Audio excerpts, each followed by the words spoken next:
Salut à tous et bienvenue sur la chaîne.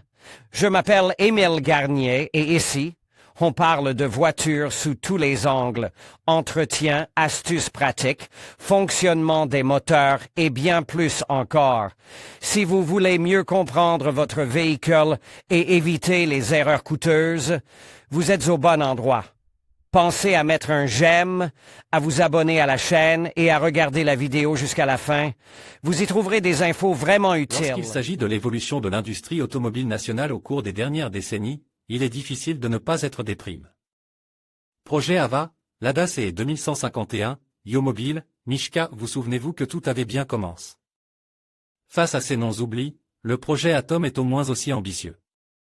Le contexte officiellement, le projet Atom est l'œuvre de Kama JSC, créé en 2021, mais il ne s'est pas passé de l'aide de son grand frère, Kama JSC, dont le siège est à Nabrezhny-Chelny, a été fondé par le PDG de Kamaz, Sergueï Kogojin, et Kamaz s'intéressait aux voitures électriques depuis des années. Souvenez-vous du minibus électrique sans conducteur Kamaz 1221 Shuttle de 2016. Bien sûr, une bulle futuriste sur roue sous le contrôle de l'intelligence artificielle est une histoire exceptionnellement hype, qui n'a aucune chance d'être sérialisée. Mais l'idée est tout à fait dans l'air du temps. En 2020, la voiture électrique compacte Kama 1 a été présentée, conçue par l'école polytechnique de Saint-Pétersbourg et réalisée en fer par Kamaz. Ce développement était beaucoup plus proche de la réalité, et même s'il n'est reste qu'un show-car, il est difficile de reprocher au constructeur Kama d'être cohérent. D'après Svetlana Kotsiganova, directrice marketing d'Atom, le projet Kama 1 a été une sorte de catalyseur de l'intérêt pour les véhicules électriques sur le marché russe, tandis qu'Atom est un nouveau produit, une nouvelle équipe et un nouveau concept. Avec son propre logiciel et sa propre plateforme. Vérification des faits. Le portefeuille d'employés d'Atom est solide, le projet implique plus de 500 spécialistes ayant de l'expérience dans des entreprises automobiles, informatiques et technologiques russes et mondiales et qui, à différents moments, ont été impliqués dans la création de voitures, d'avions, de jeux informatiques, de transports sans pilote et de services de taxi numériques, de livraison et de commerce électronique. Le développement de la voiture est dirigé par Harald Grubel, qui a travaillé auparavant chez Volkswagen, Mercedes et Avtovaz. L'équipe d'ingénieurs des centres russes et chinois de développement du système haute tension d'Atom est dirigée par Larry Wang, connu pour sa participation au projet de Ford et de Byton.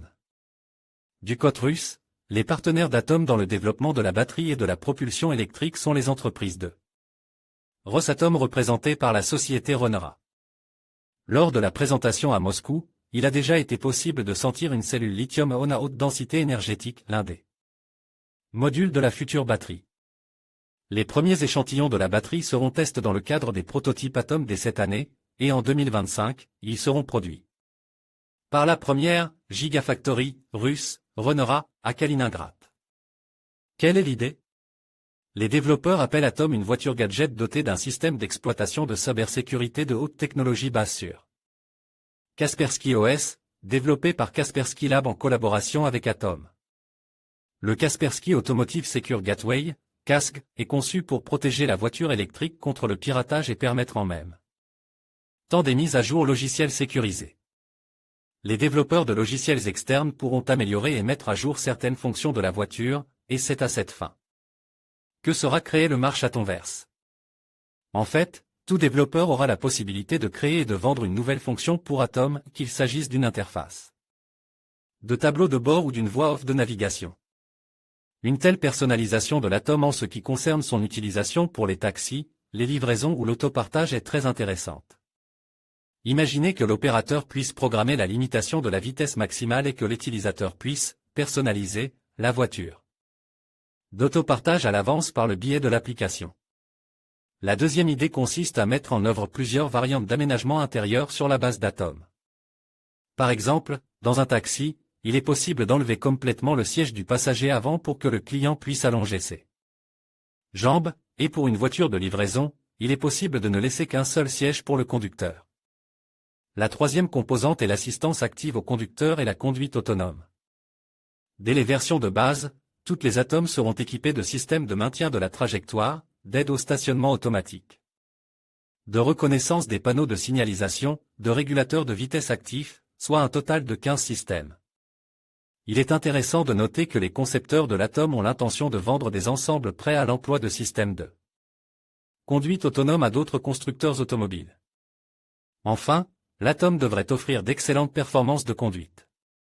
L'un des objectifs affichés est d'atteindre 100 mètres en 7 secondes. Parmi les priorités figure la création d'une batterie résistante au climat froid.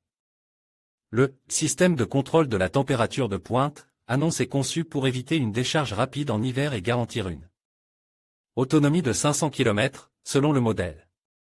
Qu'est-ce qui a été fait? Les dimensions du prototype présent à Moscou, avec des portes battantes spectaculaires et sans montant central, sont de 3995 x 1780 x 1615 mm.